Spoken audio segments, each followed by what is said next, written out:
اعوذ باللہ من الشیطان الرجیم بسم اللہ الرحمن الرحیم الحمد للہ رب العالمین والعاقبۃ للمؤمنین والنار للملحدین والصلاة والسلام علی سیدنا و نبینا حبیب الہنا و طبیب نفوسنا بالقاسم المصطفیٰ محمد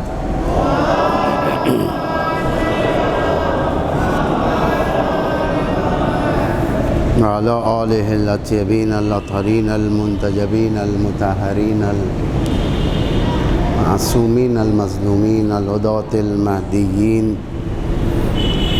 والہماة المستضعفین لا سیما بغیت اللہ فی الارضین ولعنت اللہ علی اعدائهم من الآن الی یوم الدین اما بعد فقد قال اللہ العزیز الحکیم بسم اللہ الرحمن الرحیم لقد کان فی رسول اللہ اسوۃ حسنہ صلوات ارشاد فرمائے محمد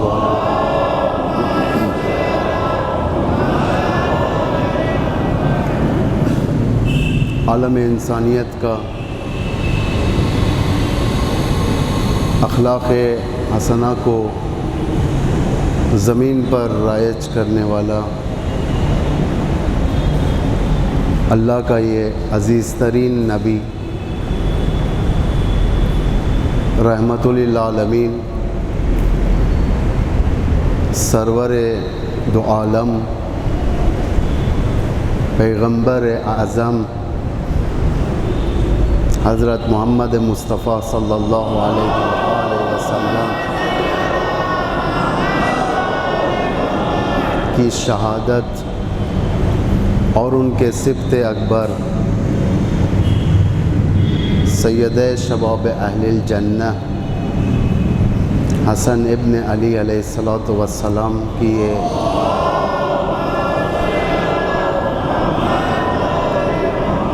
شہادت کے اس عظیم ترین سوگ کے موقع پر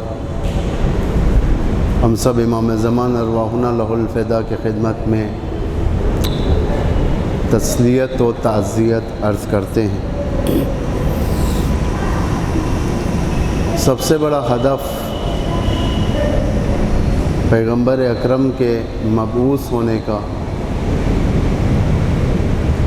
انسانیت کے اخلاق کو تکمیل کرنا تھا، اور دو معصوم کے بارے میں مجھے گفتگو کرنا ہے، جس میں سے امام حسن کی جو سب سے بڑی مصیبت آپ کی زندگانی کی وہ حصہ ہے جس میں آپ نے صلح کیا اور کافی مظلومیت کا صلح تھا یہ۔ اسی لیے اس مجلس میں ابتدا میں چند جملے میں پیغمبر خدا کے حوالے سے بیان کر کے امام حسن کے صلح کے بارے میں بیان کرنا چاہتا ہوں۔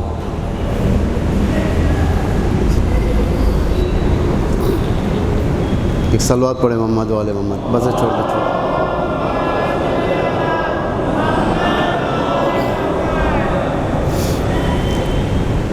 پیغمبر اکرم تکمیل اخلاق کے لیے ہے۔ تکمیل اخلاق یہ نہیں ہے کہ جھک کے کسی کے ساتھ برتاؤ کیا جائے، وہ ایک جز ہے اخلاق کا۔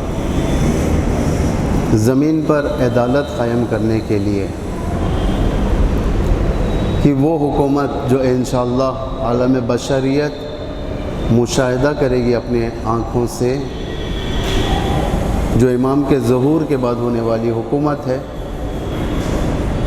اس کا ایک بارز ترین نمونہ دو معصوم سے ہمیں حاصل ہوا ہے۔ ایک خود پیغمبر اکرم کی حکومت اور دوسرے امیر المومنین امام علی ابن ابی طالب علیہ السلام کی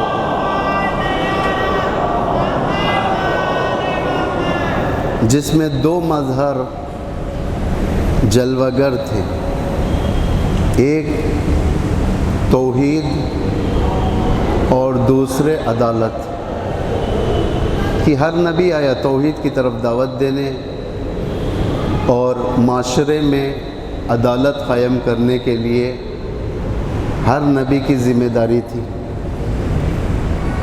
لیکن پیغمبر آخر الزمان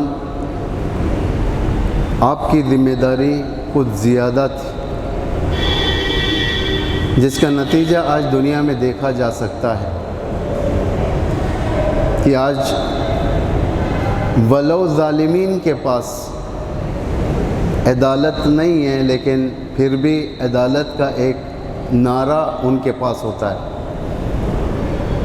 جو یہ کہتے ہیں کہ ہمیں عدالت چاہیے۔ اور حکومت آخر الزمان بھی، یعنی آخری حکومت دنیا کی اس زمین پر جو قائم ہوگی، اسی عدالت کے بنیادوں پر ہوگی۔ رسول اللہ اس حکومت کی بنیاد ڈالتے ہیں۔ الحمدللہ اسلام نے دیکھا کہ 23 سال کے عرصے میں مسلمان پھیل گئے، جسے امید نہیں تھی، کفار کو امید نہیں تھی۔ کفار یہ سمجھ رہے تھے کہ پیغمبر حکومت نہیں کر سکتے، کفار کی یہ فکر تھی، نیچ فکر جسے کہا جائے، ایک ایسی فکر جس کی کوئی ارزش نہیں ہے۔ ان کے نزدیک حاکم کون ہونا چاہیے؟ قرآن کی آیت ارشاد فرما رہی ہے کہ پیغمبر یعنی محمد کیسے حاکم بن سکتے ہیں، نبی بن سکتے ہیں، جبکہ ان کے ہاتھوں میں دستبند نہیں ہے، جسے کہتے ہیں بریسلیٹ نہیں ہے، تاج نہیں ہے ان کے پاس، پراپرٹیز نہیں ہیں، نہ ہی نہراں ہیں، نہ ہی نہر ہیں، نہ ہی زمین ہے، کچھ بھی نہیں ہے۔ ایک یتیم جس کے پاس کچھ نہیں ہے وہ کیسے نبی ہو سکتا ہے؟ یہ جاہلوں کا تصور تھا، یہ جسے خدا نے کافی جہالت کے بارے میں قرآن میں ارشاد فرمایا۔ جو بھی نبیوں کے مقابل میں آیا، جاہلانہ فکر رکھتے تھے لوگ، لیکن خدا کو اس دین، اس یتیم عبداللہ کے ذریعے سے مکمل کرنا تھا، اسی لیے اللہ نے یہ ارادہ کر دیا اور آیت نازل ہو گئی، الذی ارسل رسولہ بالہدی ودین الحق لیظہرہ علی الدین کلہ ولو کرہ المشرکون۔ کہ اللہ کا ارادہ ہے کہ اللہ نے رسول کو ارسال کیا، بھیجا، تاکہ زمین پر خدا کا دین غالب آ جائے، تمام ادیان پر، شکست نہ پذیر دین، جسے شکست نہیں دی جا سکتی، جسے ہرایا نہیں جا سکتا، ایک ایسا دین خدا نے اس پیغمبر کے ذریعے سے ارسال کیا، اور اسلام کے آنے کے بعد سے لے کر آج تک تاریخ گواہ ہے، اسلام کو شکست نہیں ہوئی ہے کہیں پر بھی۔ ہو سکتا ہے کسی محاذ میں مسلمان کو شکست ہو جائے، ہو سکتا ہے کسی فرنٹ پر مسلمان ہار جائے، لیکن مسلمان کا ہارنا دین کا ہارنا نہیں ہے۔ دین کبھی نہیں ہار سکتا، دین خدا کا دین ہے۔ خدا کے اوصاف میں سے، خدا کے ناموں میں سے ایک نام ہے عزیز۔ عزیز یعنی شکست ناپذیر، جو کبھی ہارنا جانتا ہی نہیں ہے۔ خدا کے ناموں میں سے ہی ہے۔ اسی طریقے سے دین کی خاصیت بھی ہے، یہ دین ہار نہیں سکتا، اس لیے کہ دین عزیز ہوتا ہے۔ دین عزیز یعنی عزیز دین، عزیز دین یعنی عزت دار دین نہیں کہتے اس کو، اس کو کہتے ہیں کہ شکست نہ ماننے والا دین. اگر کچل بھی دیا جائے اسلام باقی ہے.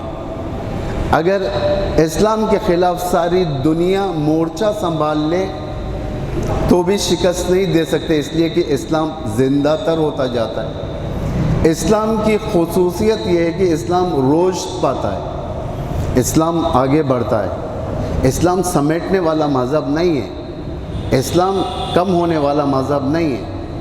یہ وہ پانی نہیں ہے تالاب والا کہ ایک تھوڑی سی گرمی کی شدت آ جائے تو بالکل سمیٹا جائے.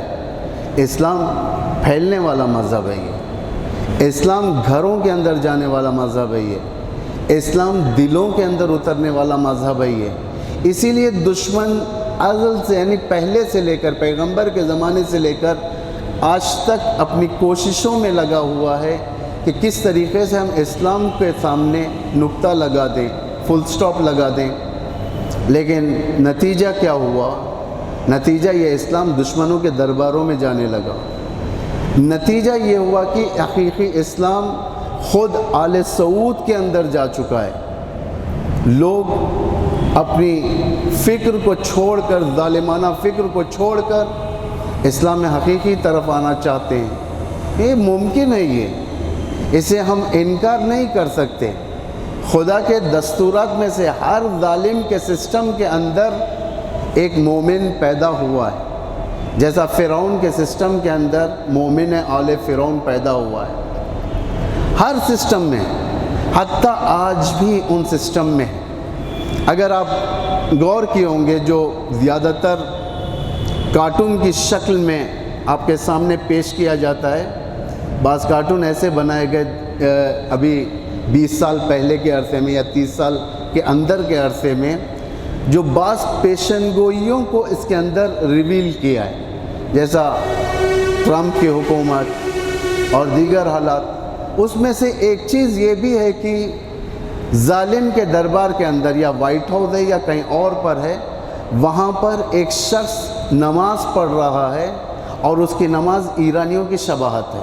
توجہ کریں آپ لوگ، یہ ساری کی ساری چیزیں، یعنی ظالم اپنا ایک مرکز یا یوں کہا جائے کہ ایک سینٹر ظلم کرنے والا کتنا مضبوطی کیوں نہ بنائے اسلام کو کاؤنٹر کرنے کے لیے، لیکن اسلام تیزی کے ساتھ انہی مرکزوں کے اندر داخل ہوگا. یہ تجربے کی بنا پر ہے. یہ قرآن کی آیتیں ہیں، یہ تاریخ کا تجربہ ہے. اسی لیے اسلاموفوبیا کی عظیم ترین لہر شروع کی گئی تاکہ پیغمبر کا اسلام سمیٹ دیا جائے، وائنڈ اپ کر دیا جائے، اور پیغمبر کا اسلام جو ناب محمدی جسے کہا جاتا ہے، پیور اسلام، اس دنیا کے اوپر حاکم نہ بنے. لیکن سب سے بڑی خصوصیت اس اسلام کی حفاظت کی جو آج جس کے ذریعے سے لوگ نتیجہ حاصل کرتے ہیں، وہ فرش اذا ہے. فرش اذا سے جتنا اسلام دنیا کے اندر پھیلا ہے، فرش اذا سے، اور کوئی سٹیج یا یوں کہا جائے پوڈیم یا یوں کہا جائے کہ کوئی شو کے ذریعے سے اسلام نہیں پہنچا. ایک فرش اذا لوگوں کے دلوں میں محبت ڈالتا ہے اور لوگوں کو کھینچ کر لے کر آتا ہے. اس فرش اذا کے اندر وہ کشش پائی جاتی ہے، یعنی اسلام کا یہ مرکز ہے. یہ بس اس فرش اذا کو اسلام کا مرکز ہی بنا کر رکھا. میں کئی جگہ پر اس بات کو آپ کے سامنے مطلب البتہ انٹرنیٹ کے اندر موجود ہے، اس نقطے کو میں پڑھا ہوں، یہاں پر بھی بیان کرنا چاہتا ہوں. جیسا کہ کرونا کا دور چل رہا ہے ابھی بھی، لوگوں کے اندر یا یوں کہا جائے کہ دنیا پریشان ہے. اس کے لیے آج تک ایک ویکسین نہیں نکال سکی، ان کے پاس ویکسین نہیں بنا کہ لوگوں کی حفاظت کی جا سکے ایک وائرس کے ذریعے سے، جو وائرس ڈیزاسٹر ہے، لوگوں کے اندر جا کر ان کی حیات کو کم کر رہا ہے یا انہیں ختم کر دے رہا ہے. ایک ویکسین نہیں نکال سکے. اسی طریقے سے روحانی وائرس بھی پائے جاتے ہیں. روحانی وائرس کے لیے سب سے بڑا ویکسینیشن یہی فرش اذا ہے. کہ آپ فرش ادا کے ذریعے سے اپنی روحانیت کی حفاظت کر سکتے ہو۔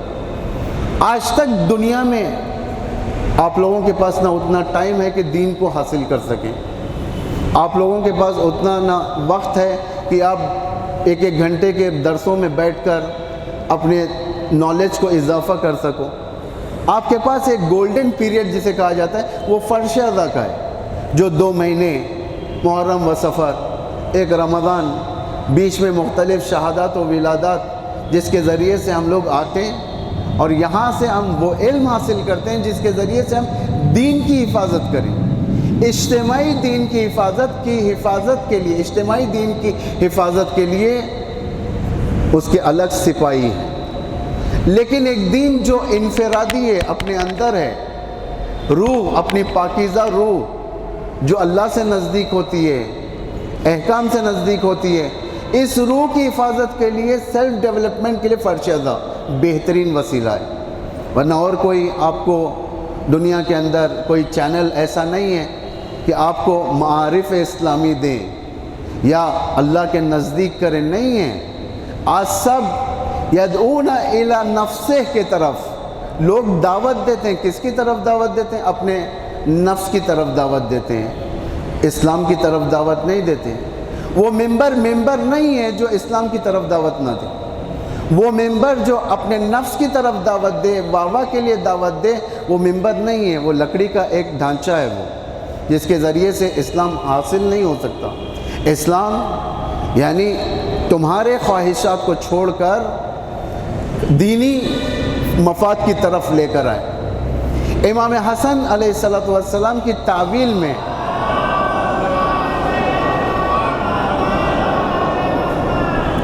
امام نے صلح کے بعد جس وقت ایک صحابی بنام ابو سعید امام کے پاس آیا اور کہنے لگا کہ یا ابن رسول اللہ، آپ حق پر ہو، آپ پیغمبر کے نواسے ہو، آپ سے بڑھ کر حق نہیں ہے، معاویہ باطل ہے، گمراہ ہے، لیکن آپ نے اس کے ہاتھوں پر صلح کر لی، اس کے ساتھ آپ نے صلح کر لی۔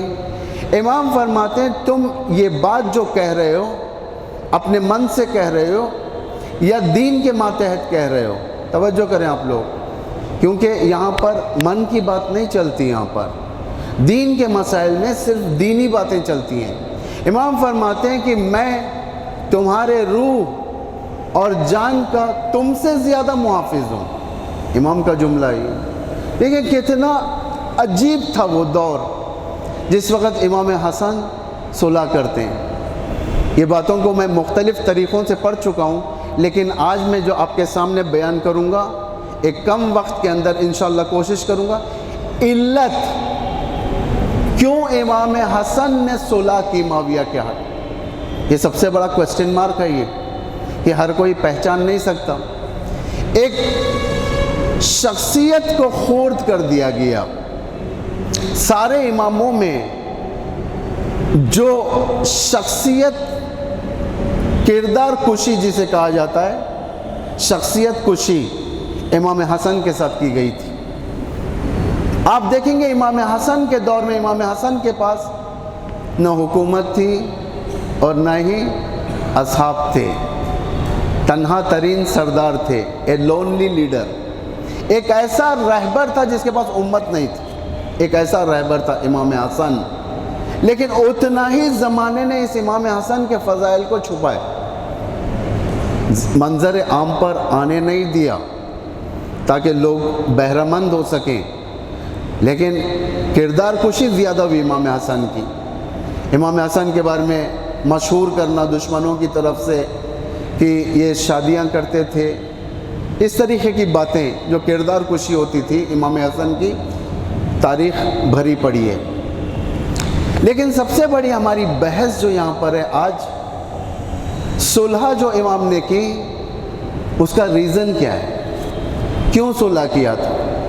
اگر آپ غور فرمائیں گے 5 بڑے ریزن ہمارے سامنے موجود ہیں جس کی بنا پر امام حسن معاویہ ابن ابی سفیان کے حوالے اپنی حکومت کو کر دیتے۔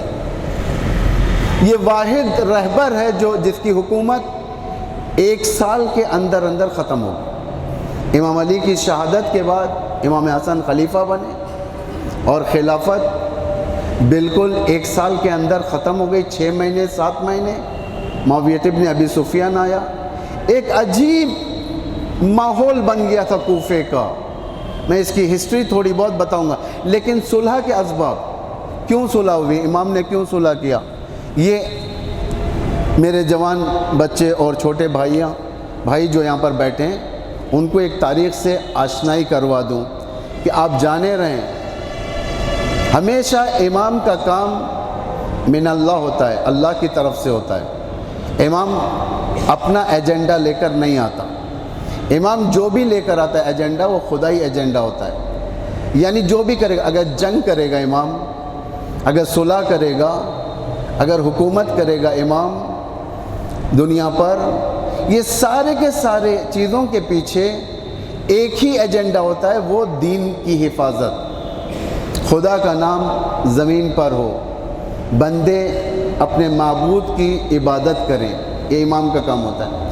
اگر امام حسن نے صلح کی، امام حسین نے قیام کیا تھا، اتفاق سے دونوں کا اپنی جگہ برحق ہونا، یعنی اگر امام حسین کی جگہ امام حسن ہوتے، آج امام حسن کا کربلا ہوتا، امام حسن کی جگہ امام حسین ہوتے تو آج صلح امام حسین پڑھی جاتی تھی، کوئی فرق نہیں ہے۔ حدیث میں وارد ہے کہ ہم امام ہیں چاہے ہم کھڑے ہوں یا بیٹھے ہوں، کھڑے ہونے سے مراد قیام، یعنی باقاعدہ اٹھنا ظالم کے خلاف جیسا امام حسین، بیٹھے رہنا یعنی صلح۔ توجہ کریں، پہلی چیز، پہلی علت یا ریزن اس صلح کا یہ ہے کہ تکلیف شرعی، یعنی خدائی تکلیف تھی۔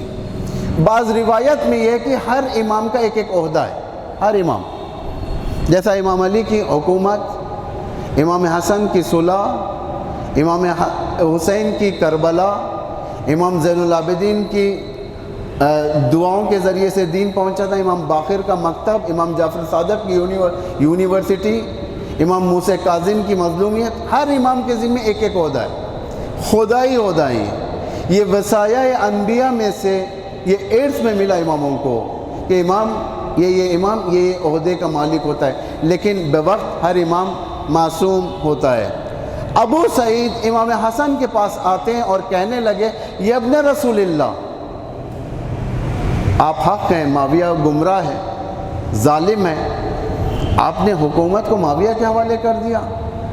امام فرماتے ہیں، ابا سعید، کیا میں خدا کی طرف سے تم پر حجت نہیں ہوں؟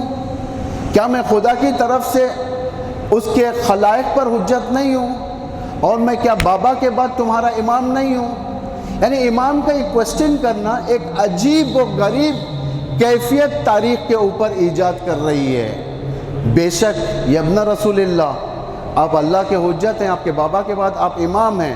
تو امام فرماتے ہیں، میری صلح معاویہ کے ساتھ ویسے ہی ہے جیسے رسول کی بنی زمیرہ کے ساتھ صلح ہے۔ رسول کی ایک صلح ہو چکی ہے، کوئی پہچان نہیں سکتا ان صلح کو، کیونکہ اکثرین لوگ جو امام حسن کے دور میں تھے امام پر سوء ظن کرنے لگے، یعنی ایک غلط نیت پیدا ہو گئی تھی امام پر۔ سلام کرتے تھے اس طریقے سے، جب امام جاتے تھے پہلے کہتے تھے السلام علیکم یا ابن رسول اللہ، لیکن صلح کے بعد کہنے لگے السلام علیکم یا مذل المومنین، سلام ہو تجھ پر اے مومنین کے ذلیل کرنے والے۔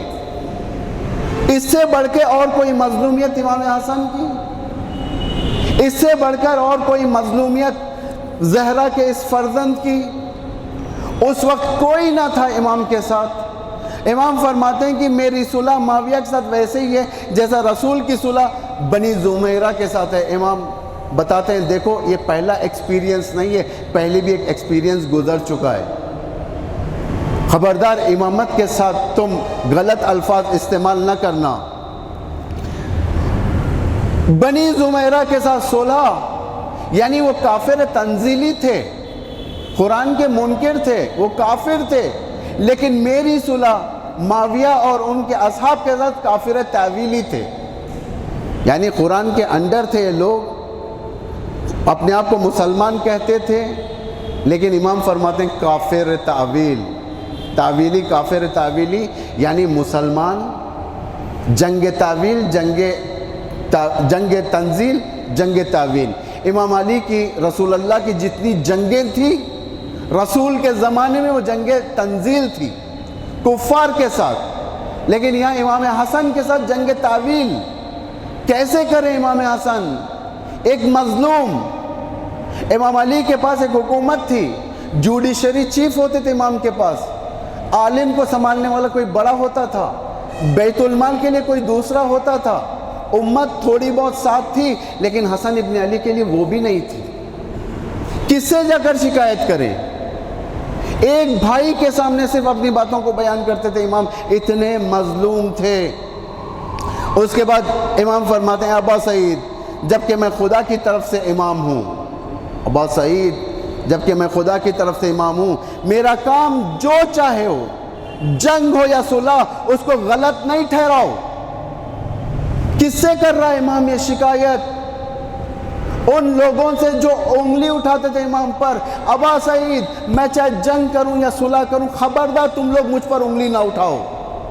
ایک عجیب اسرار صلح امام بیان فرماتے ہیں۔ پھر جب زیادہ ایکسپلینیشن کی بات آئی تو امام نے فرمایا اسرار شاید دوسروں کو آشکار نہیں ہو، میرے حال اسی طریقے سے موسیٰ و خضر کی امام نے قرآن سے مثال دی۔ جب تک خضر اپنا کام کر رہے تھے موسیٰ آبجیکشن کرتے تھے، کشتی میں چھید ہوا، موسیٰ نے کہا کہ اچھی خاصی کشتی آپ نے چھید دی، آپ نے خراب کر دی۔ خضر نے ایک بچے کو قتل کیا، موسیٰ نے کہا کہ تم نے بچے کو قتل کر دیا۔ خضر نے ایک دیوار کو بنا دیا، موسیٰ نے کہا کہ تم نے دیوار کو بنا دیا جہاں پر کوئی زندگی نہیں کرتا۔ لیکن جب حکمت معلوم ہو گئی، کشتی کو کیوں چھیدا گیا، بچے کو کیوں قتل کیا گیا، بچے کو قتل کرنے سے مراد یہ نہیں کہ خضر نے اپنے کمر سے تلوار نکال کر بچے کی گردن اڑا دی ہو، یہ عالم ارواح کا قتل ہے، یہ یعنی ایک ایسا قتل ہے جو لوگ نہیں دیکھتے کہ اسے قتل کیا گیا، بلکہ لوگ دیکھتے ہیں کہ وہ کھیلتا کھیلتا گر گیا اور مر گیا یا ہارٹ اٹیک ہو کر مر گیا۔ اس طریقے کا رمز پوشیدہ تھا، کشتی کے سوراخ میں رمز پوشیدہ تھا، بچے کے قتل میں رمز پوشیدہ تھا، دیوار کے اٹھانے میں رمز پوشیدہ تھا، حسن ابن علی کے صلح میں رمز پوشیدہ تھا۔ یہ رمز وہی لوگ ہضم کر سکتے ہیں جو موسیٰ جیسے ہوں، ہر ایک کو یہ صلح ہضم ہونے والا نہیں تھا۔ توجہ کریں، امام حسن کی مظلومیت کا سب سے بڑا راز یہی کہ امام کے حرکات کو کوئی اسٹڈی کرنے والا نہیں تھا، پہچاننے والا نہیں تھا، معرفت نہیں تھی۔ دوسری چیز، دوسری علت صلح کرنے کی دین کی حفاظت تھی، یعنی امام کا کام ہے، فرہنگ امامت یہی کہتا ہے چاہے مصیبت آ جائے، کچھ بھی آ جائے، دین ضائع نہیں ہونا چاہیے، دین مٹنا نہیں چاہیے۔ امام حسین کا قیام، امام حسین کی جان کتنی پیاری ہوتی ہے، دنیا میں کوئی ہے جو امام حسین کے شہادت سے کوئی اپنے موتوں کو کمپیئر کر سکے؟ کوئی ہے دنیا کے اندر؟ امام حسین کی شہادت کتنی قیمتی ہے، سوال ہے، یہ بہت زیادہ قیمتی ہے۔ بچوں کو دیا امام نے، بھائی کے بازو دیا، کڑیل جوان کو دیا، بھتیجے دیے، بھانجے دیے، یعنی یہ قیمتی جانیں تھیں۔ یہ قیمتی جانیں کیوں دی گئی تھی؟ اس کا مطلب اس سے بھی زیادہ کوئی قیمتی چیز ہے جسے امام حسین نے اپنے کو قربان کر دیا۔ وہ کیا ہے قیمتی چیز؟ اسلام۔ اسلام کے لیے اپنی جان تک قربان کر دیا امام نے، اتنی قیمتی ہے۔ یعنی جب دین کی حفاظت کی بات آتی ہے تو امام کا فرہنگ اجازت نہیں دیتا کہ گھر کے اندر ہاتھ رکھ کر بیٹھے، امام کا فرہنگ نہیں ہے، امام کا کلچر میدان میں آ جاتا ہے۔ اگر دین کی حفاظت صلح کے ذریعے سے ہے تو امام صلح کرتے ہیں، اگر دین کی حفاظت شہادت کے ذریعے سے امام شہادت کریں گے، شہید ہوں گے، اگر دین کی حفاظت حکومت کے قائم کرنے کے ذریعے سے امام معصوم حکومت قائم کر کے ہی رہیں گے، کوئی روک نہیں سکتا امام کو۔ اگر حفاظت یعنی اب امام زمانہ کے دور میں جب امام ظہور فرمائیں گے اس وقت دین کی حفاظت ایک مدینے میں بیٹھنے کے ذریعے سے نہیں ہوگی، بلکہ حکومت قائم کرنے کے ذریعے سے ہوگی۔ امام علی کی حکومت کے ذریعے سے دین کی حفاظت ہوئی، امام حسن کی حکومت کے صلح کے ذریعے سے دین کی حفاظت ہوئی، امام حسین کی شہادت کے ذریعے سے دین کی حفاظت ہوئی، ہر امام کے اپنے اپنے عمل مقدس کے ذریعے سے دین کی حفاظت ہوئی۔ آخر الزمان میں امام کی حکومت کے ذریعے سے دین کی حفاظت ہوگی۔ اسی لیے قرآن اس چیز کی طرف اشارہ فرما رہا ہے، کیا؟ جب ساری دنیا میں عدل و انصاف پھیل جائے گا، اس وقت یدخلون فی دین اللہ افواجا، اس وقت لوگ فوج در فوج اسلام میں داخل ہوں گے۔ تو امام فرماتے ہیں یہاں پر، یعنی ہر علل پر ایک امام کا بیان میں آپ کے سامنے بیان کر رہا ہوں۔ امام فرماتے ہیں، کسی نے اعتراض کیا امام پر اس صلح کے بارے میں، امام فرماتے ہیں مجھے خوف ہوا کہ مسلمانوں کو زمین پر جڑ سے ختم کر دیا جائے گا۔ مسلمان کو ختم کرنا، دین کو ختم کرنے کی پوری سازش، میں اس صلح کے ذریعے سے خدا کے دین کی حفاظت کرنے آگے بڑھ گیا، جنگ تو بعد میں بھی کر سکتا ہوں میں۔ دیکھیں امام دین کی حفاظت کے لیے جتنے ریزن میں آپ کو بتاؤں گا امام کی صلح کے لیے، اس میں خود امام کا بیان ہے، امام کا خود اس کے اندر بیان ہے کہ کس لیے امام نے یہ صلح کو اہمیت دی۔ تیسری علت امام کے صلح کرنے کی مصالح عمومی یعنی پبلک انٹرسٹ، انفرادی انٹرسٹ نہیں تھا۔ امام کو جان کا خطرہ نہیں تھا، امام کو خوف نہیں تھا مرنے کا، لیکن عموم مصالح دیکھ رہے تھے امام۔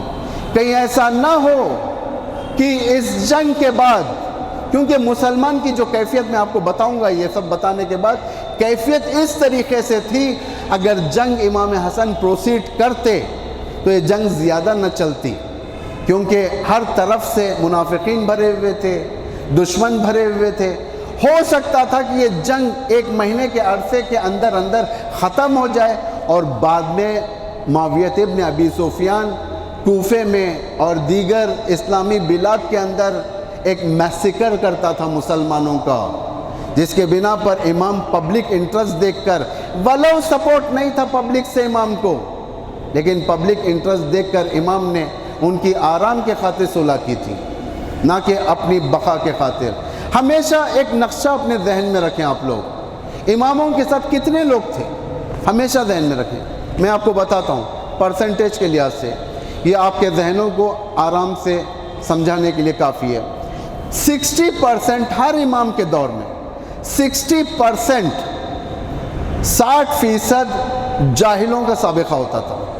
کن کا؟ جاہلوں کا 60%۔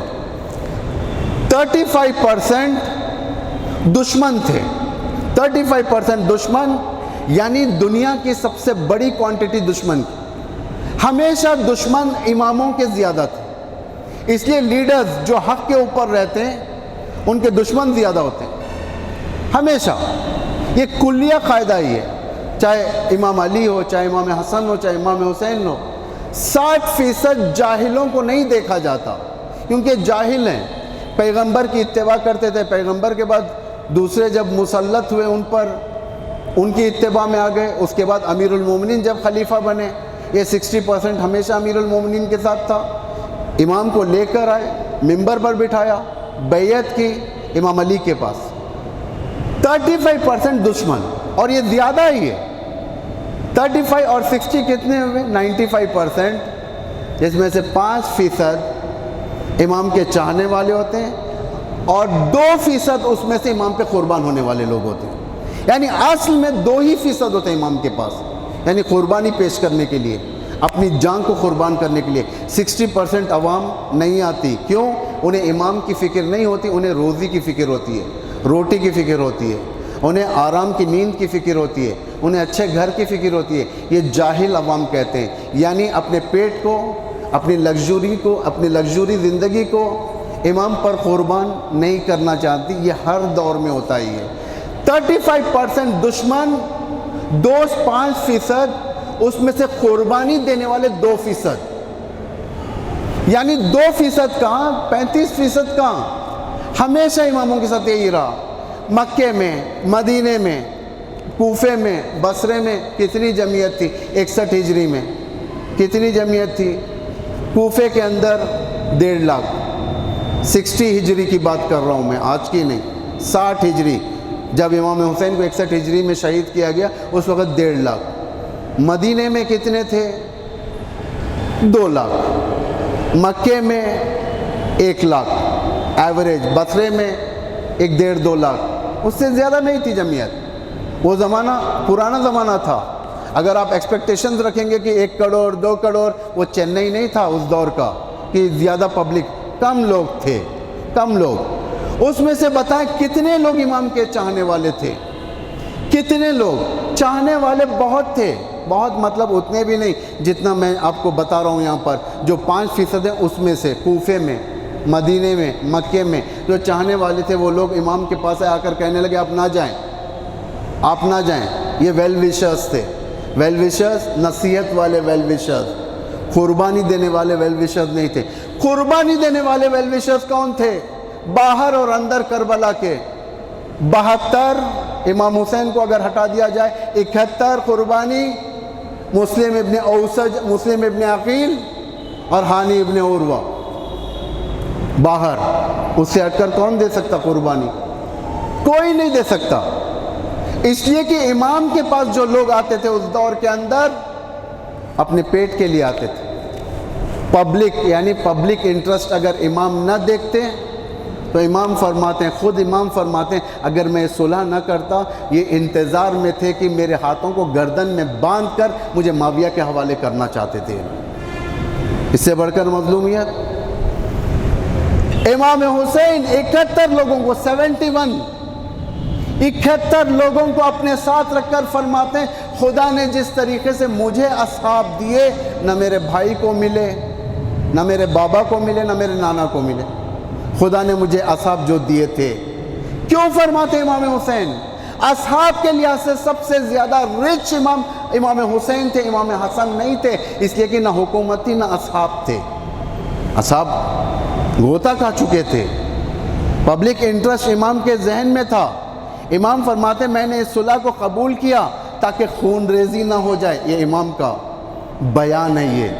یہ سارے کے سارے بیانات جو آپ کے سامنے میں نقل کر رہا ہوں سب صلح کے بعد کے بیانات ہیں. امام فرماتے ہیں اگر میں صلح نہ کرتا معاویہ ابن ابی سفیان سے تو یہ گلیوں کے اندر خون بہتا، میسیکر ہوتا، اور لوگ مجھے بلیم کرتے، کہتے کہ حسن ابن علی کی وجہ سے خون بہا ہے. امام فرماتے ہیں کہ میں نے صلح کے ذریعے سے ان کو بچایا. چوتھی علت، ریزن، چوتھا ریزن امام کے صلح کرنے کا یہ ہے شیعوں کی حفاظت. آپ کو معلوم ہے شیعہ کتنا لاس ہوا؟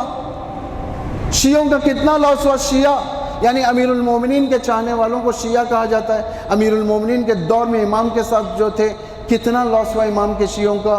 جنگ جمل میں شہید ہوئے، جنگ صفین میں شہید ہوئے، جنگ نہروان میں شہید ہوئے. امام حسن کے پاس شیعہ نہیں تھے، بہت کم تھے. کربلا میں جو تھے وہ بھی ختم ہو گئے. جسے چوتھے امام خود اپنے بیان میں فرماتے ہیں مجھے شیعہ سازی کرنی پڑے گی، یعنی شیعت کو دوبارہ وجود میں لانا پڑے گا. کس سے بات کرے امام؟ کوئی تھا ہی نہیں امام کے پاس. شیعہ سازی ایک امام کے پروگرامز میں سے ایک پروگرام شیعہ سازی تھا، یعنی شیعوں کو دوبارہ زندہ کرنا، بنانا. امام کیا فرماتے ہیں؟ چوتھے امام فرماتے ہیں کہ کربلا کے بعد سب ختم ہو گئے. چاہنے والوں میں سے کتنے تھے؟ 3 یا 4. 3 یا 4 کوئی عدد ہے امام کے لیے؟ یا امام انتظار کر رہا ہے ایک امت کا؟ شیعوں کی حفاظت. امیر المومنین کے بعد شیعہ ختم ہو گئے تھے، جس کی مظلومیت میں آپ کے سامنے بیان کر چکا ہوں. امام جب منبر پر ٹھہر کر دعوت دیتے تھے جنگ کے لیے معاویہ ابن ابی سفیان سے، تو لوگ تماشا دیکھتے تھے امام کا. امام پوچھتے تھے کیا ہو گیا؟ میری بات سمجھ میں نہیں آ رہی ہے تمہیں؟ اٹھو. لیکن لوگ نہیں دیکھتے تھے. امام کے پاس جو جنگ میں آئے تھے وہ ڈائریکٹ امام کے کال پر نہیں آئے تھے، انڈائریکٹ آئے تھے. مالک اشتر کے ذریعے سے آئے تھے، عمار یاسر کے ذریعے سے آئے تھے. یہی حال امام حسن کا بھی تھا، یعنی شیعوں کی حفاظت اور ان کی بقا نے مجھے صلح پر مجبور کر دیا۔ امام فرماتے ہیں شیعوں کی حفاظت کے لیے میں نے صلح کیا، کمپرومائز کیا ہے، پس میں مناسب جانا کہ جنگ کسی اور موقع پر کر سکتا ہوں، پہلے میں اپنے شیعوں کو تو بچا لوں۔ اس کے باوجود معاویہ نے کیا کیا؟ حجر بن عدی کو شہید کیا اور 2 صحابیوں کو شہید کیا۔ معاویہ اس جنگ سے پہلے امام حسن کے ساتھ سارا کا سارا پلان کر چکا تھا کہ جب میں اس جنگ کو جیت لوں گا، اہل البیت کو ختم کروں گا تلوار کے ذریعے سے، اور ان کے اطراف جتنے شیعہ ہیں سب کو شہید کر دوں گا، ایک کو بھی زمین پر نہیں چھوڑوں گا۔ اپنے جنرلز کو آرڈر دے چکا تھا زمین پر ایک شیعہ نہیں ہونا چاہیے، یعنی وہی جملہ جو صدام نے کہا تھا 91 یا 92 میں، انتفاضہ شعبانیہ جسے کہا جاتا ہے، جس کا داماد حسین کامل ملعون جو واصل جہنم ہو چکا ہے، اس نے خود حرم کے سامنے ٹینک پر چڑھ کر، اس کے ٹینکوں کے اوپر لکھا ہوا تھا، ٹینکس پر جو گولہ باری کیا جاتا ہے، اس ٹینک پر لکھ کر لایا تھا لا شیعۃ بعد ھذا اليوم، آج کے دن کے بعد سے اس زمین پر کوئی شیعہ نہیں رہے گا، اس زمین کے اوپر کربلا کوئی شیعہ نہیں رہے گا۔ اس ٹینک پر لکھ کر لایا، اسی ٹینک سے حضرت امام حسین کے روضے پر حملہ کیا، چیلنج کیا تھا میں بھی حسین ہوں، نعوذ باللہ تو بھی حسین، میں تجھ پر حملہ کروں گا، آج جو کرنا کر لے، نعوذ باللہ۔ لیکن آج کیا ہوا؟ آج وہی روزہ چمک رہا ہے، شیعت آباد ہے، ظالم مٹ چکے ہیں، ظالم مٹ چکے ہیں، اس لیے کہ نہیں ٹک سکتے۔ اماموں کا ایک سب سے بڑا ہدف اسلام کی حفاظت کرنی تھی، اسلام کا کام ہے آثار اہل البیت کی حفاظت کریں، یہ ہوا، حفاظت ہوئی ہے۔ اور 5واں ریزن جو امام حسن نے صلح کی تھی، نہ لوگوں کی حمایت تھی، نہ امام کے پاس جنرلز تھے۔ اب یہاں سے میں تھوڑا ایک پس منظر بیان کروں، اس کے بعد آپ کی زحمت کو ختم کروں۔ لوگ، جیسا کہ میں نے کہا تھا آپ کو کہ لوگ پیٹ کے پیچھے ہوتے ہیں، ان کی روزی ملنا چاہیے، انہیں کھانا ملنا چاہیے، انہیں آرام ملنا چاہیے، لیکن ایک صلوات پڑھے محمد والے میں، آپ کی توجہ میری طرف رکھیں، نہیں رہنے جو بھی آئے جائے آپ توجہ میری طرف کریں، ایک 10-15 منٹ، اس کے بعد آپ کی زحمت کو ختم کر دوں گا۔ 3 چیزیں باعث بنی جس کے بنا پر امام حسن کو صلح پر سائن کرنا پڑا، اور دل شکن تھا امام حسن کے لیے۔ پہلے لوگوں کے اندر دنیا طلبی تھی، دنیا چاہتے تھے، مادیات کے پیچھے تھے لوگ، غنیمت نہیں تھی ان کے پاس، جنگیں نہیں تھی، مادیات کے پیچھے تھے، پیسہ چاہتے تھے، دولت چاہتے تھے، آرام چاہتے تھے۔ دوسری کمزوری اس دور میں لوگوں کے اندر جو تھی، سیاسی شعور نہیں تھا، سیاسی شعور، پولیٹیکل اویئرنس نہیں تھا ان کے پاس، جو اسلام دینا چاہتا تھا۔ یہ لوگ معاویہ کے موومنٹس کو پرکھ نہیں سکتے تھے، ان کے پاس شعور نہیں تھا۔ جس قوم کے پاس سیاسی شعور نہیں ہوتا، وہ قوم ہمیشہ ظالموں کے پیروں کے تلے روندی جاتی ہے۔ آج شیعوں کو کیوں نہیں روندا جا سکتا؟ آج شیعوں کو کیوں نہیں ہرایا جا سکتا؟ اس لیے کہ آج شیعت کے پاس سیاسی شعور ہے، آج شیعت کے پاس سیاسی رہنما ہے، آج شیعت کے پاس وہ رہنما ہے جو تمہاری دین اور دنیا کے بیلنس کو برابر رکھ سکے۔ آج شیعت کے پاس ولی فقیہ ہے، آج شیعت کے پاس رہبر ہے، آج شیعت کے پاس آثار ہیں۔ یعنی یہ جب تک ایک قوم کے اندر رہے گی، امریکہ کا سسٹم کیا، دنیا کے سارے باطل سسٹم بھی اگر آ جائیں تو شیعت کو شکست نہیں دے سکتے۔ توجہ کریں آپ لوگ، جیسا کہ ابتدا میں نے کہا تھا، ایک پارشل شکست مسلمانوں کو ہو سکتی ہے، ایک پارشل شکست شیعت کو ہو سکتی ہے، لیکن وہ بھی دیکھا گیا کہ جہاں جہاں پر بھی شیعہ فوبیا کی لہر تھی، وہاں شیعہ مضبوط ہوتی ہوئی نظر آ رہی ہے۔ پاکستان کے اندر انہوں نے ایک ریلی نکالی، صحابہ کے نام پر، تحفظ صحابہ کے نام پر اس ریلی کو اینٹی شیعت کر دیا، شیعوں کے آثار پر حملہ کیا، چند شیعہ شہید ہوئے۔ نام نہاد ممبر پر جانے والے جاہل ذاکرین نے اس فساد کی آگ کو لگا کر برٹش کے گود میں جا کر بیٹھ گئے۔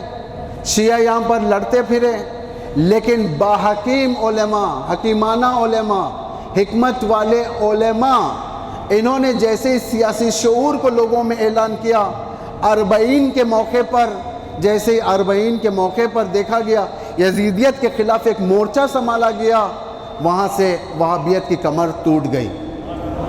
توجہ کریں، جب تک سیاسی شعور نہیں ہوگا آپ کے پاس، آپ دنیا کے ساتھ نہیں چل سکتے، یہ آپ کا بیکورڈ ہونے کی دلیل ہو جائے گی۔ اس لیے جب بھی شیعت کچلی گئی تھی وہاں پر سیاسی شعور نہیں تھا، تاریخ میں دیکھ لیا جائے، لیکن جب سیاسی شعور پیدا ہوا، انقلاب اسلامی آیا امام خمینی کی رہبریت میں، اور لوگ گئے جبہے سنبھالنے لگے، فرنٹ لائن سنبھالنے لگے، جہاد کے میدان میں آ گئے، صرف لڑنے کے جہاد میں نہیں، علمی جہاد، ہنری جہاد، بزنس کے میدان میں، اور ہر جگہ پر اسلام کی تحفظ کرتے ہوئے جب آ گئے، آج دنیا نہ جانے کتنے بلینز ڈالرز خرچ چکی ہے اس شیعت کو ختم کرنے کے لیے، ناب محمدی کے اسلام کو ختم کرنے کے لیے پیسہ ویسٹ جاتا ہے، لیکن شیعت آباد تر ہوتی جا رہی ہے، پیسہ ویسٹ جا رہا ہے، شیعت آباد تر ہوتی جا رہی ہے۔ اس لیے کیوں؟ سیاسی شعور ہے ان کے اندر معلوم ہے کہ دشمن کون ہے، ان کے اندر معلوم ہے کہ دشمن کیا موو کرنے والا ہے، آخر کیا سیاست چلنے والا ہے۔ امام حسن کے دور میں لوگوں کے ذہنوں میں صرف روٹی تھی، کپڑا تھا، مکان تھا، سیاسی شعور نہیں تھا۔ یہ سمجھتے تھے معاویہ ابن ابی سفیان ہمیں ایک لگژوری زندگی دے گا، لیکن الٹا نکل گیا، وہ امام حسن کو یاد کرنے لگے۔ امام حسن کیا کہہ کر گئے؟ امام حسن فرماتے ہیں کوفے والوں سے، تم نے ہم جیسے شرافتانہ حکومت کو چھوڑ دیا، ہمیں ترک کر دیا، خدا تم پر ظالم کو مسلط کرے گا۔ اور ظالم کب تک مسلط تھا؟ حال تک مسلط تھا۔ جیسے ہی صدام ہٹا، آزادی ملی عراقیوں کو، کوفے والوں کو، اس کے اوپر امریکہ مسلط ہو گیا۔ یہ کہاں سے؟ ایک چین ظالمین کا مسلط تھا، لیکن بعد میں جس وقت قدس فورس قاسم سلیمانی کی رہبریت میں امریکہ کو شکست دیتی ہے، کوفے کو سنہرا کرتی ہے، کوفے کو ایک امن کی جگہ بناتی ہے، یاد رکھو قاسم سلیمانی فرماتے ہیں اے لوگوں کبھی کوفے کو گالی نہ دینا، کوفے کے خلاف نہ بولنا، اس لیے کہ کوفہ اب وہ نقطہ ہے جہاں امام حکومت تشکیل دیں گے، یعنی لوگ اچھے ہیں اس لیے امام حکومت بنائے گا وہاں پر، اسی لیے امام حکومت بنائے گا۔ یعنی یہ نقطے پر کون لایا؟ اس مقام پر کون لایا؟ شیعت کو کیوں مضبوط کیا یہاں پر؟ کیا اس میں صرف اور صرف ذاتی مفاد تھا؟ آج ایران سینکشنز میں، ایران کے اوپر مصیبتیں بہت ہیں، لیکن اس سے زیادہ پیسہ اس نے شام کے اوپر خرچا، عراق کے اندر خرچا، صرف روزوں کی حفاظت کے لیے، لوگوں کی حفاظت کے لیے۔ کیا اتنا ہی تھا ایران کا ایجنڈا؟ نہیں، اسی لیے خرچہ یہاں پر تاکہ امام کی حکومت کا مرکز ہے یہ، تاکہ یہاں پر امام آئیں حکومت کریں۔ روزوں کی حفاظت کیا، اس لیے حفاظت کیا کل کے دن امام آئیں اور امام کے سامنے شرمندہ نہ ہو جائیں، کل کے دن امام سوال نہ کریں کہ تمہارے ہاتھ میں حکومت تھی، کیوں نہیں ہمارے روزوں کی حفاظت کیا؟ اپنی جانوں کو دے کر روزوں کی حفاظت کیا۔ اللہ نے ان کے اجسام اقدس کو حفاظت کیا۔ ابھی 2 یا 3 دن پہلے شہدائے مدافعان حرم کے جنازے زمین کے اندر سے ملے۔ عالم یہ ہے ان کے جنازے ثابت ہیں، کب مرے؟ 8 سال پہلے مرے تھے، ابھی تک ثابت ہیں، انہیں لایا گیا۔ آج شہادت حضرت رسول اللہ اور امام حسن کی شہادت کے موقع پر تشریح کیا جاتا ہے۔ کیوں یہ شعور آیا؟ اس لیے کہ ان کے اندر سیاسی شعور ہے۔ جوانوں یہ نہ سمجھو کہ ہمارا دین سیاست سے جدا ہے، نہیں، سیاست ایک مقدس لفظ ہے، اسے دین سے جدا نہ کرو، اس لیے کہ یہ خدائی لفظ ہے، یہ ائمہ اہل البیت سب سے بڑے سیاسی تھے۔ زیارت جامع کبیرہ میں امام فرماتے ہیں بساست العباد، یعنی بندوں میں سب سے زیادہ سیاست اماموں کے پاس ہوتی تھی، لیکن معاویہ کے پاس جو تھی وہ سیاست نہیں تھی، وہ مکر تھا، فریب تھا، دھوکے بازی تھی، وہ اماموں کے پاس نہیں ہوتی۔ سیاست لوگوں کے ساتھ ٹرانسپیرنسی مینٹین کرنا۔ تیسری چیز جو امام حسن کے سامنے لوگوں کو جو کمزور کیا تھا وہ تبلیغات، معاویہ کے تبلیغات، میڈیا، یعنی ایک میڈیا اتنا گہرا رول ادا کر سکتی ہے کہ لوگوں کو اپنے رہبر سے کٹوا سکتی ہے۔ میڈیا نے امام حسن سے لوگوں کو کٹوا دیا، میڈیا نے کٹوایا، کیوں؟ تاکہ امام حسن کے پاس نہ رہیں۔ یہ 5 ریزنز کی بنا پر امام نے صلح کر لی۔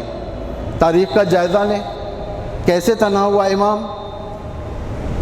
امام حسن، امام علی ابن ابی طالب کی شہادت ہو گئی، معاویہ نے جاسوسوں کو بھیج دیا۔ جہاں پر امام حسن تھے کوفے میں، جاسوس آئے، 2 جاسوس، تاکہ جائیں وہاں پر امام کے سسٹم کے اندر خرابکاریاں پیدا کریں، لیکن اتفاق سے وہ جاسوس پھنس گئے اور امام نے انہیں قتل کرنے کا حکم دے دیا تھا۔ اس کے بعد امام، یہ تاریخ بتا رہا ہوں میں آپ کے سامنے، امام نے خط لکھا معاویہ ابن ابی سفیان کو، معاویہ کو خط میں لکھا، معاویہ جاسوسوں کو بھیجا تو نے، اس سے ایسے معلوم ہوتا ہے کہ تو جنگ کا طلبگار ہے، ایسا اگر چاہتا ہے آ جا، میں بھی جنگ کے لیے تیار ہوں۔ امام چاہتے تھے فساد کو جڑ سے اکھاڑیں، جنگ کی تیاری شروع ہو گئی۔ امام کے لشکر میں سب سے بڑی کمی یہ تھی منافقین زیادہ تھے، پیسے پر بکنے والے زیادہ تھے۔ 2 ایسے منافقوں کو خریدا گیا تھا جسے 2 لاکھ درہم دے کر معاویہ نے صرف اور صرف تبلیغات، یعنی ہمت توڑنا جس سے کہا جاتا ہے، لوگوں کے سامنے تبلیغ، ہمت توڑتے تھے۔ معاویہ کے پاس بہت زیادہ لشکر ہے، 1 لاکھ، اگر وہ آ جائے گا، حملہ کرے گا، ہو سکتا ہے تم لوگوں کی زندگی ختم ہو جائے، عورتوں کو اسیر کریں، لے کر جائے، اور اس کے بعد اندر سے لوگوں کو خریدنا تاکہ امام کو اسیسینیشن کر دیا جائے۔ امام پہلا امام ہے جو اپنے مصلے پر ٹھہرتے تھے، زرہ پہن کر ٹھہرتے تھے، یعنی کون سا لباس؟ جنگی لباس۔ جنگی لباس کیا ہوتا ہے؟ زرہ، یعنی جنگ والی ہیلمٹ جسے کہا جائے، جو اس وقت جنگجو پہنا کرتے تھے، تلوار اور وہ جوتے جنگ کے وہ پہن کر نماز پڑھتے تھے۔ پہلا امام جو ایمرجنسی میں نماز پڑھتے تھے، ایمرجنسی یعنی کسی بھی وقت امام کو جنگ پہ جانا پڑے، اتنی، اس دوران بھی ایک اسیسینیشن اٹمپٹ ہوا امام پر، چونکہ ذرا تھا امام کے اوپر، امام کو شہادت نہیں ہوئی، یعنی لگ گیا تیر، گر گیا۔ اس کے علاوہ امام کو 2 سے 3 بار زہر دیا گیا تھا تاکہ امام کو شہید کر دیا جائے، ایک سائلنٹ کلنگ میں لا لیا جائے، امام کو ایک ایسا زہر دے دیا جائے جس کے بعد کسی کو احساس تک نہ ہو۔ توجہ کریں آپ لوگ، یہ فرسٹ سائلنٹ کلنگ امام کے ساتھ ہونے والی تھی ہے، لیکن نہیں ہو سکا۔ امام 2 مرتبہ اپنی جان کو بچا لیتے ہیں۔ اس کے بعد حضرت جب نخلیے کی طرف تشریف لے گئے لشکر کو اکٹھا کرنے کے لیے، حکم کندی جو کندہ قبیلے کا تھا، اس کے ساتھ 4000 کا لشکر امام نے دیا۔ تاریخ 4000 کا لشکر دے کر امام نے انبار کی طرف بھیجا۔ انبار آج بھی ہے، مشہور جگہ، تاریخی جگہ عراق کے اندر، انبار کی طرف بھیجا۔ جیسے ہی وہاں پر انبار میں 4000 کا لشکر آیا، معاویہ کو پتہ چلا، معاویہ نے 3 آدمی کا ڈیلیگیشن بھیجا، اس حکم کندی سے نیگوشیٹ کیا اور فوراً 5 لاکھ درہم اسے دے کر اس کے سپاہیوں کے ساتھ کھینچ لیا اپنے لشکر میں۔ یہ بڑی شکست تھی۔ امام حسن اتنا جور کر رہے تھے لشکر کو، ایک 5000 درہم پر، 5 لاکھ درہم پر معاویہ نے کھینچ لیا۔ امام حسن کو پتہ چلا تو امام حسن کو بہت تکلیف ہوئی۔ پھر امام حسن دوسرا دستہ بھیجا، بنی مراد کو 4000 کا لشکر دے کر بھیجا، جاؤ انبار میں حفاظت کرو۔ اور انتظار کرو میرے آنے کا، اور میں آنے کے بعد معاویہ کا سر کچل دوں گا۔ لیکن جیسے ہی وہاں پہ جنرل گیا اپنے لشکر کے ساتھ، اسے بھی اسی طریقے سے خریدا گیا۔ امام حسن پھر تنہا ہو گیا، یعنی 8,000 لوگ چلے گئے سپاہی جو امام نے جمع کیے تھے۔ تیسرا کون؟ 12,000 کا لشکر دے کر اب کس سے بھیجا امام نے؟ عبیداللہ ابن عباس۔ امام ٹھہرتے ہیں عبیداللہ ابن عباس کو جنرل بناتے ہیں اس لشکر کا 12,000 کا۔ امام فرماتے ہیں عبیداللہ جب تک اس لشکر کا سردار ہے، اور عبیداللہ کے بعد خیس بن سعد، اگر خیس بن سعد کو کچھ ہو جائے اس کا بیٹا بن خیس اس لشکر کی لیڈرشپ کو سنبھالے گا۔ جیسے ہی وہاں پر گئے، ایک رات میں عبیداللہ ابن عباس جو امام کے فرسٹ کزن تھے، چچا کے لڑکے تھے، چچا کا لڑکا معاویہ کے درہموں کے پیچھے چلا گیا۔ اس کے کہا گیا تھا 5 لاکھ درہم ایڈوانس، 5 لاکھ میرے پاس آ جاؤ دے دوں گا۔ اس سے بڑھ کر مظلومیت؟ امام تنہا ہو گیا۔ دوسرا لشکر آیا جو پیچھے ہٹنے لگے۔ ایک جنرل نے وعدہ کیا کہ میں اپنے لشکر کو لے کر آؤں گا۔ امام نے فرمایا کہ مجھے بھروسہ نہیں ہے، اگر تم میری مدد کرنا چاہتے ہو آ جاؤ، لیکن بھروسہ نہیں ہے، جاؤ فلاں جگہ نخلیہ میں۔ جب گئے وہ لوگ بھی فرار ہو چکے تھے۔ امام فرماتے ہیں مجھے تم سے تو یہی امید تھی، اس لیے کہ تم نے مجھ سے بہتر جو میرا بابا تھا اس کے ساتھ خیانت کی، میں کہاں۔ یہ مظلومیت امام کی۔ عالم یہ تھا کہ ایک عجیب حالت لشکر امام کے اندر طے ہو چکا تھا، یعنی ایک دہشت پھیل چکی تھی، لوگ اب امام کے ساتھ نہیں تھے۔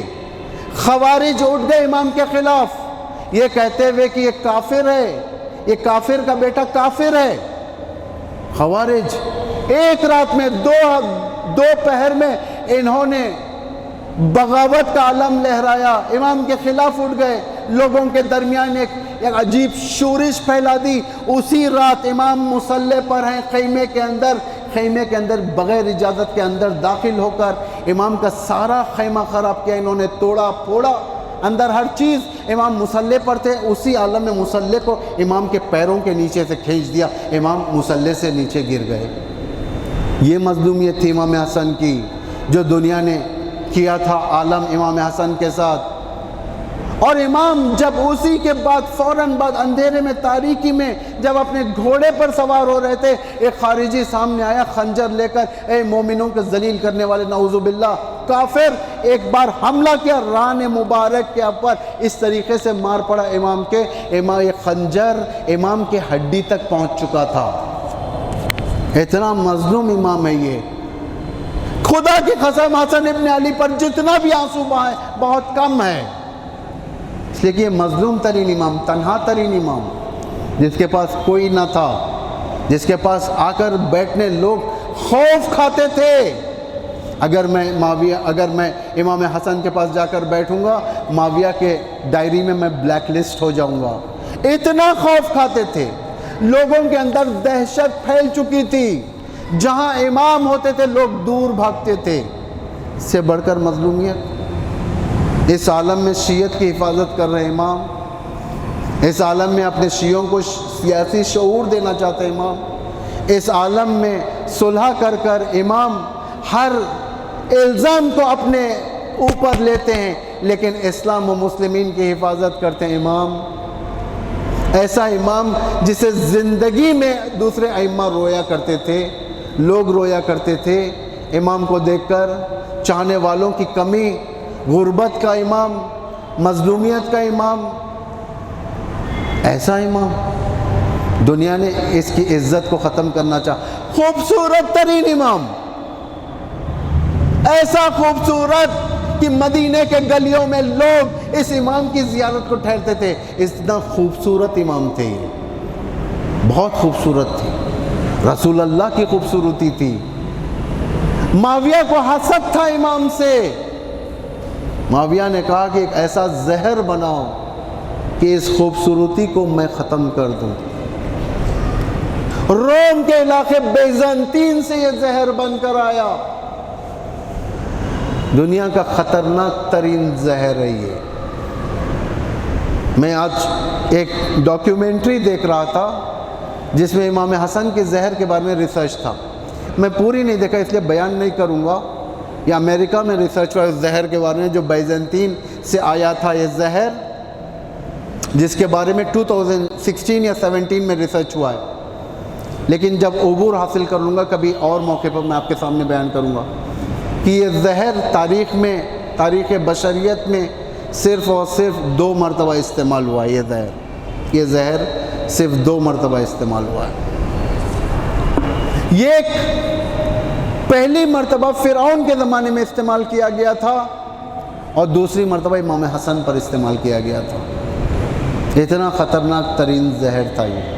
کسی بھی امام کو اتنا خطرناک زہر نہیں دیا گیا تھا. یعنی زہر کے اندر جاتے ہی اندر سے آگ لگا دیتا تھا. اتنا خطرناک زہر تھا امام کو دیا گیا. کیوں؟ اس لیے کہ اب کہ امام بچنا نہیں چاہیے. کتنا مہنگا تھا کہ روم کے بادشاہ نے اس زہر کو معاویہ کے پاس بھیجا تھا. یعنی بادشاہوں کے درمیان یہ ڈیل تھی. بادشاہوں کے درمیان ایک صلح کا ریزن یہ بھی ہے, ایک ریزن صلح کا, امام نے جو صلح کی تھی, روم حملہ کرنے کے لیے تیار تھا اسلام پر. اس لیے امام دیکھ رہے تھے. امام نہیں چاہتے تھے کہ روم حملہ کرے. روم انتظار کر رہا تھا امام حسن اور معاویہ کے درمیان جنگ چھڑ جائے.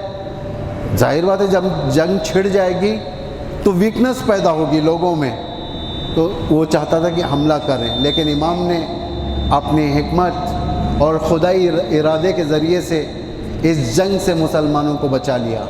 اس کے باوجود معاویہ نے کمپرومائز کیا, روم سے زہر کو منگوایا. جودہ ایک ٹول تھی, ایک وسیلہ تھا زہر دینے کے لیے, جسے لالچی دی گئی تھی. تجھے پیسہ دیں گے, شہزادی بنائیں گے, یزید سے عقد کروائیں گے. یہ جودہ جو مادی پرست تھی اور معنوی گھر اسے سوٹ نہیں ہوتا تھا, یہ چاہتی تھی ولا میں رہنا, محل میں رہنا. یہ آمادہ ہو گئی حسن کو چھوڑ کر, جنت کو چھوڑ کر جہنم سے معاملہ کرنے لگی. زہر بھیجا گیا. امام حسن کو معلوم تھا کہ زہر دیا جا رہا ہے, لیکن تقدیر الہی تھی. امام معمولاً رات میں کوزے سے پانی پیتے, اس کوزے میں زہر کو ملا دیا گیا. جب امام نے کاسے میں لے کر پینا شروع کیا, امام اپنی گریبان کو ڈھیلا کرنا شروع کر دیتے, سینے کو مسلنا شروع کر دیتے ہیں اور وہیں پر پڑ گئے. آگ اتنی لگی تھی اس زہر سے اندر, امام برداشت نہیں کر پا رہے تھے, سیدھا نہیں لیٹ سکتے تھے. اپنے گھٹنوں کو سینے کی طرف لا کر سینے کو دباتے ہیں, کبھی دائیں کروٹ بدلتے ہیں, کبھی بائیں کروٹ بدلتے ہیں. تھوڑی دیر گزری تھی کہ امام کے دہان مبارک سے خون جاری ہو گیا.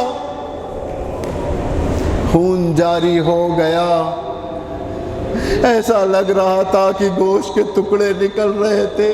یہ کلیجے کے ٹکڑے تھے یا پتہ نہیں کس چیز کے تھے, لیکن غریب حسن تڑپ رہا تھا. اللہ اللہ تڑپتے تڑپنے اپنے فرزند قاسم کے پاس آئے. روایت کہتی ہے قاسم کی اس وقت عمر 3 سال کی تھی. 3 سال کی تھی. حضرت قاسم کے پاس آئے, بیٹے کو اٹھایا, آدھی رات تھی, اپنے فرزند کے بالوں کو پریشان کیا, گریبان چاک کیا, آستین کو اوپر کیا. کرنے کے بعد مٹی خاک کے سوگ بچے کے سر پر لگایا, لگا کر فرمایا جاؤ پھوپھی کے پاس فوراً. قاسم دیکھتے تھے بابا کی حالت, گریہ کرتے تھے.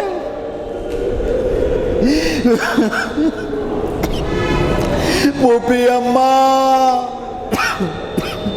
ڈگل باپ کیا پھوپھی اماں, مصیبت آ گئی.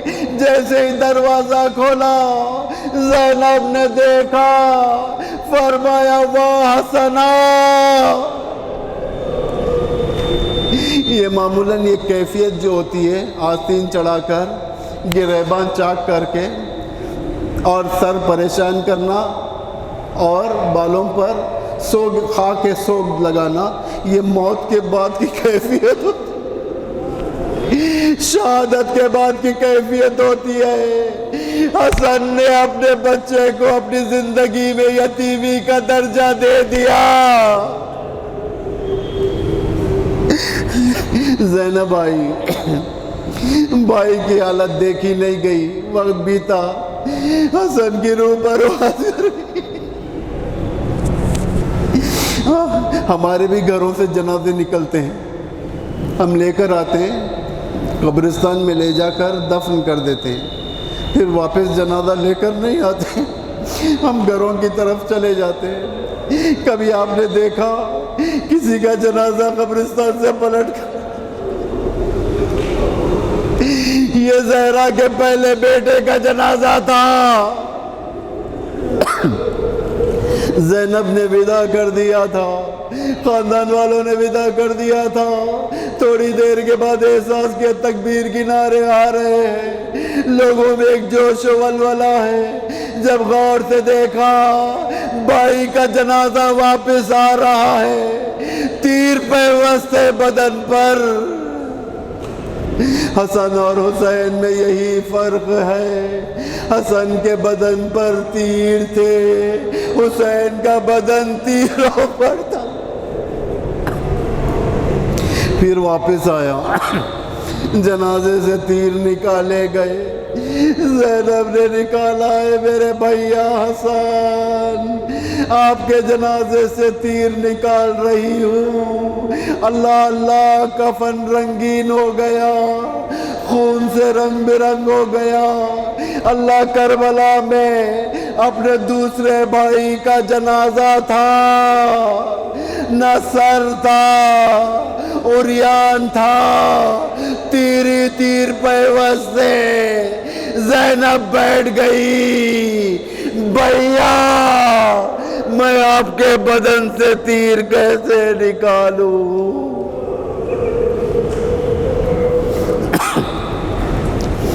الا لعنت اللہ علی القوم الظالمین، سیعلم الذین ظلموا ای منقلب ینقلبون۔ خداوندہ اسلام و مسلمین کی حمایت و نصرت فرما، جہاں جہاں پر بھی مومنین ہیں ان کی جان مال عزت آبرو کی حفاظت فرما، پرچم اسلام کو روز بروز سربلند فرما، پرچم کفر و نفاق کو سرنگون فرما، خداوندہ آل سعود کو نابود فرما، جلد از جلد بقی کی تعمیر کے اسباب فراہم فرما، پروردگارہ سعودی کو حجاز میں تبدیل کر کر ولی امر مسلمین کے حوالے فرما، تاکہ ہم وہاں پر روضہ حسنی، روضہ عابدی، روضہ باقری، روضہ حضرت زہرا اس شان سے بنائے کہ دنیا دیکھتی رہ جائے۔ پروردگار خانہ کعبہ اور مدینے کو آل سعود کے نجس پنجروں سے آزاد فرما، پروردگارہ اسرائیل کو نابود فرما، پروردگارہ علماء اعلام مراجع تقلید بالخصوص ولی امر مسلمین کو طول عمر عطا فرما، امام کے ظہور میں تعجیل فرما، ہم سب کو ان کے آوان و انصار و شیعوں میں سے قرار فرما۔ ماتم حسین۔